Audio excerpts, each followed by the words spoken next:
আহসান আলী আমার classmate batchmate বন্ধু। আমরা একসাথেই লেখাপড়া করেছি একই শ্রেণীতে এবং বড় হয়েছি সবাই একসাথে। বলা হলো না 17.5 বছর বয়স থেকে প্রফেসর শাহেদ হাসান তখন সিনিয়র স্টুডেন্ট, শুনতাম একজন ভীষণ ব্রিলিয়ান্ট ড্যাশিং স্টুডেন্ট একজনে এসে বললো, একটু স্মৃতি কথাই বলি, এটা বললে হয়তো খুশি হওয়া যাবে। আজকে সবাই এক ধরনের কথা বলছি আমরা।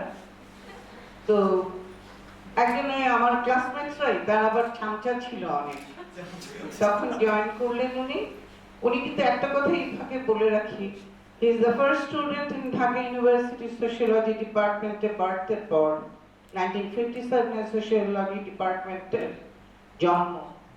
তখন থেকে he was the first student who got double first class honors and masters. এটা হয়তো আজকের অনেকেই জানে না, this is history. So he had that record-break results which attracted me because I wanted to have a partner who will be above and who will be respectful to me. The mutual understanding and respect for each other is the basic for 43 years, over than 4 decades, passing through the life in a very, very smooth manner. So result-oriented life, we have 2 children and they are now very established, both of them. আমার দুটো বাচ্চাই, দুটো সন্তানই মানুষ হিসেবে ভালো মানুষ, এটা আমি মা হিসেবে খুব জোরের সাথে বলতে পারি। এবং they are very down to earth person. বাবার মতো মুক্তিযুদ্ধে তারা যেতে পারেন নাই, বাট মুক্তিযুদ্ধের যে স্বপ্ন ধারণ করেছে আমার ছেলেরা, এটা কিন্তু বিরাট অ্যাচিভমেন্ট। আমি মনে করি একটা মানুষের বাবা মা যে হয়েছে, আমরা দুজনেই, আমি মনে করি আমার 2 সন্তান আমাদেরকে ওই জায়গাটার ওই শান্তিটা দিয়েছে। We don't have any worries for the children. They are really doing good to their own way. সৎ আর্নিং, সৎ মানুষ, সৎ বাঙালি, এটা কিন্তু বিরাট একটা জিনিস যে আমি বাঙালি। আর আমি মা হিসেবেও 38 বছর I was working with the international agencies. Still I am connected with internationals. So আমারও একটা দীপ্ত বলে ফাউন্ডেশন আছে। দীপ্ত stands for discipline, I for integrity, P for productivity, T for transparency and O for openness. And that's my philosophy of life. And we believe in that, both of us. So আমাদের দিনের শেষে খুব ছোট্ট একটা flat, আমরা সেখানেই দুজন নৈশভোজ করি। দুনিয়ার যত কথা সারাদিনের দুজনের, সেটা রাগের হতে পারে, দুইজনের ডিফারেন্স অফ ওপিনিয়ন হতে পারে, but we come to the consensus at the end of the day. So এইটাই হচ্ছে লাইফ। আমরা শুরু করেছিলাম খুব সুন্দর দিয়ে। ক্লাসমেটসরা এসে বলে, এই ড্যাশিং ছেলেটা এখান দিয়ে যাচ্ছে, he is the best boy in the department, do you know? আমি দূর সোশিয়োলজিতে তো ছেলেই নাই। আমি তখন 3rd year student, I was big smart chap. আমি বললাম যে এই তো ছেলেই নাই, কে কয়, কারে কি শাহেদ হাসান? ও বাবা, নামটা তো আবার সুন্দর। হঠাৎ করে আমার মনে হলো নামটা সুন্দর, শাহেদ হাসান। আচ্ছা, তারপরে দেখলাম আমার 2 ভাই বোন তার সাবসিডিয়ারি ছাত্র। আমার আব্বুর কাছে গিয়ে বললো আমার ছোট বোন, 3rd বোনটা ওনার ছাত্রী ছিল ডাইরেক্ট ফার্স্ট ব্যাচ, সে গিয়ে লিপি গিয়ে আব্বুকে বলছে, আমাদের ডিপার্টমেন্টে একটা আউটস্ট্যান্ডিং স্মার্ট চ্যাপ আছে, আব্বু তুমি দেখতে পারো। My father was outstanding smart chap ছিলেন। তো আব্বা তখন একজন অফিসার, সে বলছে, কে, তার নাম কি? বলে শাহেদ হাসান। আমার আম্মা হঠাৎ করে বলে উঠলো, বাহ, নামটা তো ভারী সুন্দর। আম্মা বললেন। তো এইভাবে শাহেদ হাসান সম্পর্কে আমার মনে হয়তো একটু কেমন কেমন জানি হলো। তারপরে আমি একটু নম্র হতে শুরু করলাম। আমার ক্লাসমেট ইমাম এখন প্রফেসর ইমাম, সে চিটাগং ইউনিভার্সিটিতে আছেন, পড়াচ্ছেন। ইমাম আলী এসে বলে সাদ ভাই খুব ভালো আছে, খুব ভালো আছে। সবাই এসে, আসলাম ভাই এসে বলে, এ এসে বলে, সে এসে বলে, আমি কিছু বলি না। তারপরে সামহাও কেন জানি মনে হলো ঠিক আছে, লাইফে তো আব্বা আবার বললেন যে either university teacher, Dhaka university অথবা বুয়েট হতে হবে। আমি বললাম যে আমি নিজের পছন্দের বিয়ে করব। My father, my parents were very progressive. আমার পছন্দ মতো না হলে আমি বিয়ে করব না মা, অ্যাটলিস্ট আপার লেভেল হতে হবে।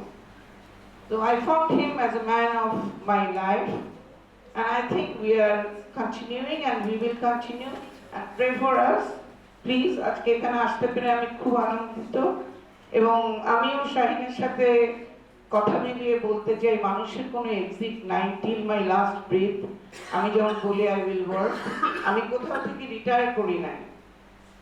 আমি ইন্টারন্যাশনাল জবগুলি থেকে কুইট করেছি, কুইট করে জব করে আমি ইউনাইটেড নেশনসে গেছি, সেখান থেকে কুইট করে I have established my own foundation. So I am still very much connected with work. 18 hours a day, স্যারের চাইতে বেশি কাজ করি আমি। স্যারকে মাঝে মাঝে বলি ভোরবেলা উঠতে হয়, ছুটতে হয়, স্যারের সব কিছু গুছিয়ে দিয়ে আমি ছুটি, আমি ফিরি 5টায়, আমি আবার কাজ করি। সো ঘরের বাইরে কিন্তু আমি সমানভাবে কাজ করি। আর স্যার বলতে পারবে না 43 বছরে কোনোদিন আমার হাতে রান্না খায়নি। He will never say that. He cannot say that. I am the one who cooks every day at home fresh for him, breakfast to dinner. তার অবশ্য খুব সিম্পল খাওয়া, আমারও খাওয়া খুব simple. So we made ourselves life as smooth as could be, and that should be the approach of life. আমি সবাইকে অনেক অনেক ধন্যবাদ আমার কথা শোনার জন্য, এবং আমার মনে হলো আমার পার্সোনাল লাইফ সম্পর্কে you could get some ideas. Thank you very much.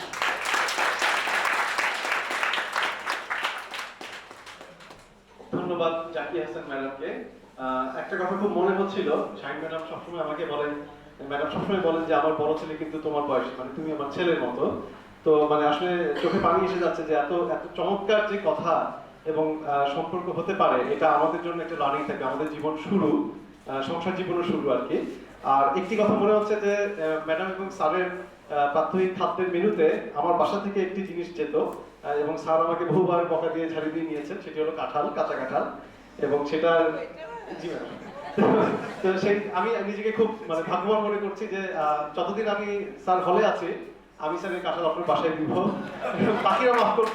তো আমরা প্রায় শেষের দিকে আসছি, অনুরোধ করছি আসান আলী স্যারকে, স্যারকে আসলে স্যার আপনার যা বলবার স্যার আমাদেরকে আমাদের সাথে স্যার একটু শেয়ার করুন স্যার। আসান আলী স্যার।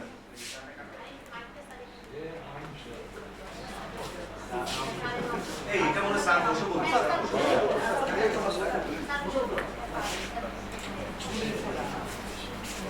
এই বসে বলার সুযোগ আছে।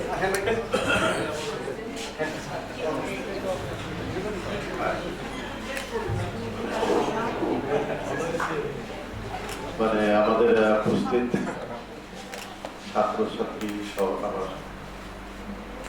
বন্ধু বান্ধব আছে, এই 2-3 মাস আগে বিশ্ববিদ্যালয়ে একবার একটা এরকম বিদায়ের জন্য দিয়েছিল। তো আমি যাবো না, তো সাহেব বললেন যাবো না, আমি যে না ভাই আমি যাবো না, বলছে না আমি যাবো, আসলে ওরা বারবার ডাকছে, তো যা আছে গেলাম।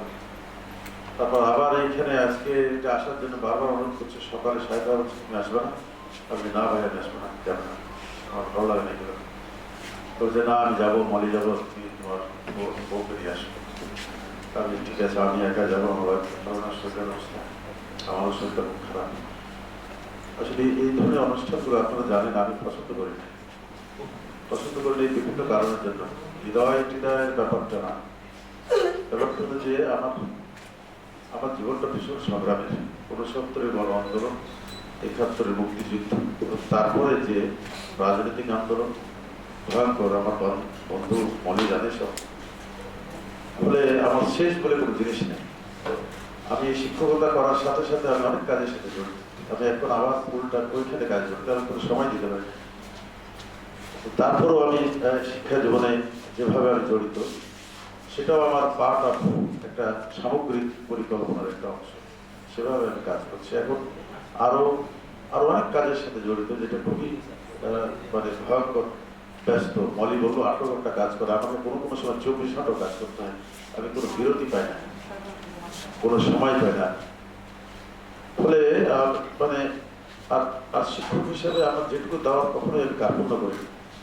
আমি কোথাও কেউ বলবে না যে শিক্ষক হিসাবে কোনো জায়গায় কোনো সামান্য কোনো গাফিলতির কোনো কাজের সাথে আমি জড়িত ছিলাম। আমি এটা পেশা এভাবে নিয়েছি যে সেবা সেবা। এবং খুব যে ভালো অর্থনৈতিক অবস্থা আমার তা কিন্তু নয়। এই কারণের জন্য যে আমার প্রয়োজনের বাইরে আমি কখনো টাকা নিই। অনেকে বলছে কেন না, কিন্তু নেই, প্রয়োজন নেই। দুটো ছেলেকে আমার মানুষ করতে হয়েছে এবং একটা পর্যায়ে তারা চলে গেছে, সেটুকু একটা জিনিস। আমি এই বিশ্ববিদ্যালয়ে আসার পেছনে আমার একজন শিক্ষক প্রফেসর আল্লাহ চৌধুরীর অবদান ভয়ঙ্কর। এটি না বললেই আমার নিজেকে ছোট করে মনে করা বলা হবে। কারণ মুক্তিযুদ্ধের পরে যে রাজনৈতিক জীবনে আমি জড়িয়ে পড়েছিলাম, সেখান থেকে ফিরে আসা আমার জন্য খুব কঠিন ছিল। একজন মানুষ আমাকে সহযোগিতা করার কারণে যেন আমি ফিরে আসতে পেরেছি এবং লেখাপড়া আবার শুরু করে আমাকে এখানে ফিরে আসতে হয়েছে। ফলে আমার সমগ্র জীবনটাই ছিল ভয়ঙ্কর সংগ্রামের।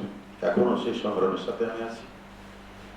আর আপনারা যে কথাগুলো বললেন, এই জন্য আমি খুব কৃতজ্ঞ বোধ করছি আপনাদেরকে। আপনাদের এই সম্মানের জন্য আমি কৃতজ্ঞ। আমার সাহেব ভাই আছেন, ওনার সাথে আমার সম্পর্কটা ভিন্ন রকম। এটা এবং শিক্ষকতার বাইরে, কারণ অনেক সময় অনেক জিনিস আমি তার কাছ থেকে শেয়ার করেছি যে এটা করবো কিনা। প্রায় সময় খুব ক্রিটিক্যাল লাইফের ক্রিটিক্যাল মুহূর্তগুলোকে আমাকে তার সাথে শেয়ার করতে হয়েছে যে আমি এইরকম বিপদে পড়ে গেছি, তাহলে এভাবে করতে হবে, তাহলে এভাবে এগোতে হবে।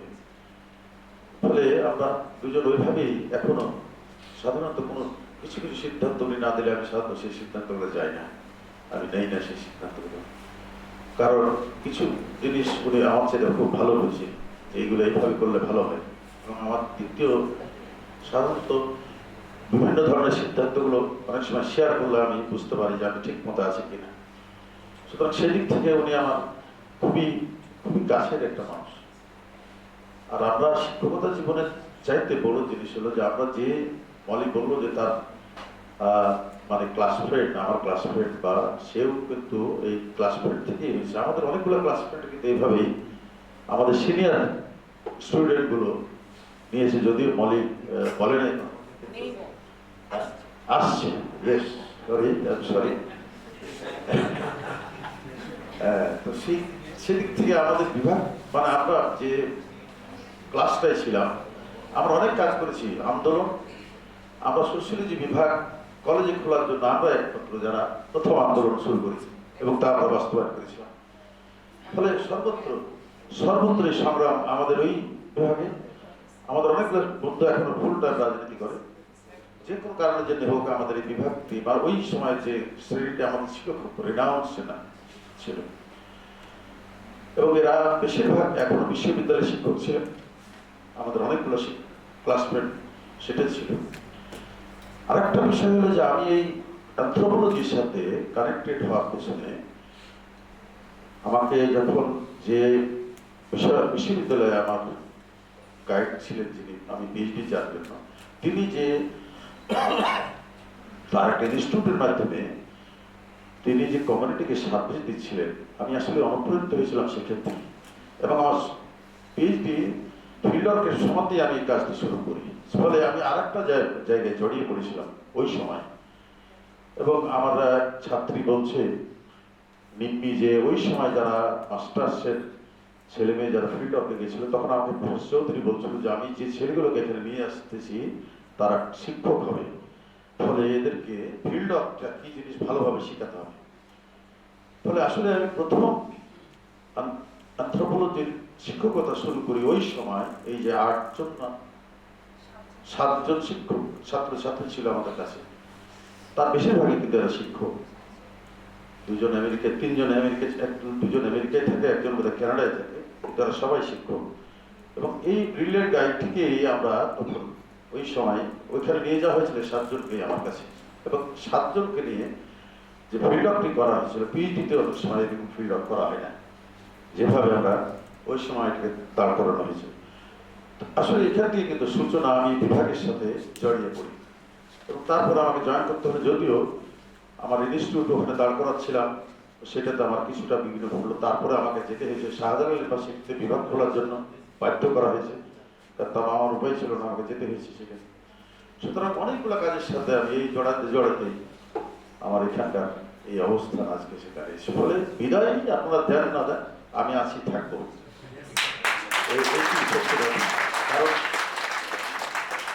কারণ আমি আমার ইনস্টিটিউট যেভাবে অ্যানথ্রোপোলজিক্যাল ইনস্টিটিউট যেটা খোলা হয়েছে, সেখানে অ্যানথ্রোপোলজিস্টরা সবসময় থাকবে, আরো এখন যেভাবে আছে আরো কাছাকাছি থাকবে। সুতরাং সেদিক থেকে আমি আছি আপনাদের সাথে এবং থাকবো। এবং এই জন্য আমি খুব দুর্বল লাগছে, খুব খারাপ লাগতেছে। এই আপনাদেরকে অনেককে ধন্যবাদ জানিয়ে আমি আমার বক্তব্য এখানে শেষ করছি।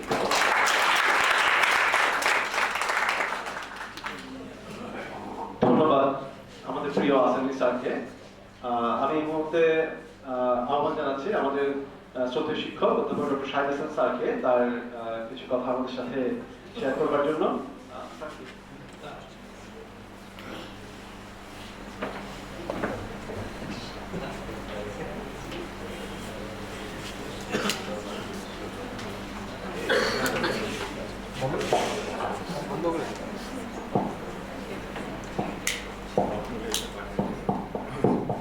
কাজ করছে না, তবে আমার তো কণ্ঠটা একটু অমায়িক, তাই মাইকের প্রয়োজন হয় না। আমি দেখলাম যে আজকের যে আলোচনা হলো, আমার একটা পরিচিতি সবার কাছে প্রতিষ্ঠিত হয়ে গেল যে আমি ধমক দিয়েছি। এই ধমকের একটা ঘটনা শিবলি জানেন, ওদের ক্লাসমেট সাগর নামে একটা ছিল, হ্যাঁ, নিয়ে যাওয়া। সেই সাগর মাস্টার্স করে গেছে, অনেকদিন দেখা হয় না। একদিন কাটাবন দিয়ে আমি রিক্সায় যাচ্ছি, ও আরেক রিক্সায় আসছে। হঠাৎ তার রিক্সা থেকে সে, স্যার কি খবর? স্যার এখন ধমক টমক দেন, আমি তুমি নাই, আর আমি আর কারে ধমক দেব? স্যার আপনার যখন মনে হবে ধমক দিতে আমার একটা ফোন দিবেন। আমার মনে হয় ধমকের এত বড় অ্যাপ্রিসিয়েশন আর কোথাও পাওয়া যাবে না। আরেকটা ঘটনা আজকে সকালেই ঘটেছে। আমাদের ওখানকার একটা সিকিউরিটির লোক আমাকে বললো বাইরে যে, স্যার বাইরে দুটো ছবি দেখে আমি তো প্রথমে ঘাবড়ে যাচ্ছি যে এক ডিপার্টমেন্টের 2 জন টিচার মারা গেল। তখন তো আমি জীবিত, সামনে হাসান আলী আসে নাই, আমি বলতে যাচ্ছিলাম না একজন খরচা হয়ে গেছে, যে নাই এখন। যাই হোক, হাসান আলী আসার পর প্রতিষ্ঠিত হলো যে তারা জীবিত।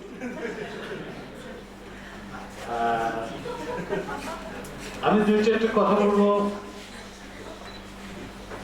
তার মধ্যে কিছুটা একাডেমিক ফ্লেভার থাকবে, কিছুটা নন একাডেমিক থাকবে।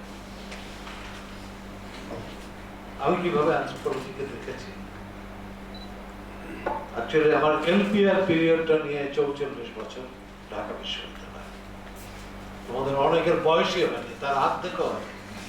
হ্যাঁ,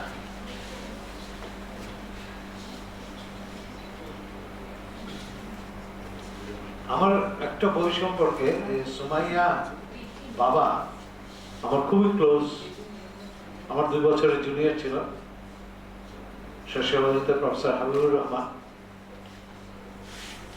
সে আমাকে বলেছিল যে, স্যার আপনি যেই ল্যাঙ্গুয়েজে কথা বলেন ওই ল্যাঙ্গুয়েজে বইটা লিখছেন, এর জন্য আমার খুব বুঝতে সুবিধা হয়েছে।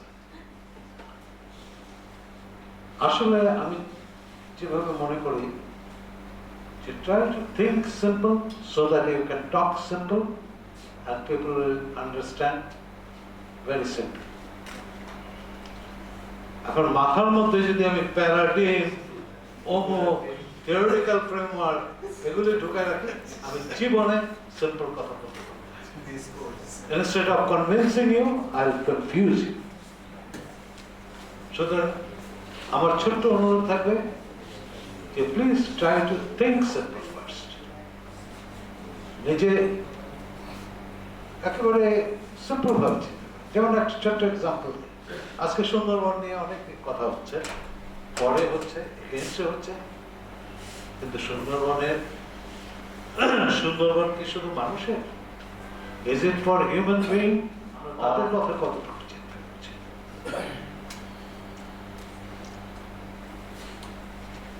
আমি জিডিপি দিয়ে একটা কান্ট্রি ডেভেলপমেন্ট মেজারমেন্ট, এটা আমার কাছে খুব একটা is not my cup of tea. বরঞ্চ ভুটান যেটা করেছে 1972-তে তারা ইন্ট্রোডিউস করেছে GNP, GNH, gross national happiness. তাদের কতগুলো ইন্ডিকেটর আছে, সেই ইন্ডিকেটরের মধ্যে ফেলে টিক মার্ক দিয়ে তোমরা যেটা চেকলে তারা দেখায় যে gross national happiness is the indicator of development of a country. GNH তুমি গুগল সার্চ দিলেই পাবা ভুটান, আর দে আর হ্যাপি। আমি অনেকগুলো ইউটিউবে নিউজে দেখেছি যে ভুটানিজদের জিজ্ঞেস করা হচ্ছে তোমরা কি ভালো আছো নাকি বা কেমন আছে, একজনও রিজেন্টমেন্ট দেখায়নি। All of them express their happiness. বলেন না, আমাদের রাজা তো আমাদের যথেষ্ট জ্ঞান, আমাদের মানে he takes care of us and we are happy. আরেকটা ব্যাপার আমি মনে করি যে ভুটানিজদের এটা হচ্ছে হ্যাপিনেস লিভস ইন সিম্পলিসিটি। সাধারণ